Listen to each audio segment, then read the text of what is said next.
দেখতে পাচ্ছেন আমাদের টাঙ্গাইল সদর কোরডা ইউনিয়নের কোরডার পাকিস্তান আমলের তৈরি লোহার ব্রিজটি।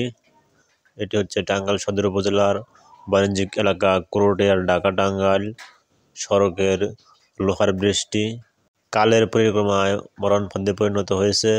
স্থানীয়দের আশঙ্কা যে কোনো সময় ধসে পড়তে পারে গুরুত্বপূর্ণ এই ব্রিজটি। জানা গেছে 1952 সালের তৎকালীন ঢাকা টাঙ্গাইল সড়কের কোরডিয়া শাহাদত কলেজের পূর্বে উত্তর পাশে লোহজঙ্গল নদী প্রকাশ সুন্দরী খালের উপর লোহার ব্রিজটি নির্মাণ করা হয়। স্বাধীনতার 52 বছরেও এই ব্রিজটি কোনো ধরনের সংস্কার না করায় এবং ব্রিজটির মেয়াদকাল শেষ হওয়ার ফলে বর্তমানে ব্রিজটির অবকাঠামো বিপজ্জনক হয়ে পড়েছে। বিশেষ করে সপ্তাহের মঙ্গলবার বুধবার এই ব্রিজটির উপর যানবাহনের প্রচুর চাপ থাকে। হাটে আসা মহাজন ও স্থানীয়দের আশঙ্কার দ্রুত সংস্কার না করলে যে কোনো সময় ঘটে যেতে পারে বড় ধরনের দুর্ঘটনা, ঘটতে পারে প্রাণহানি।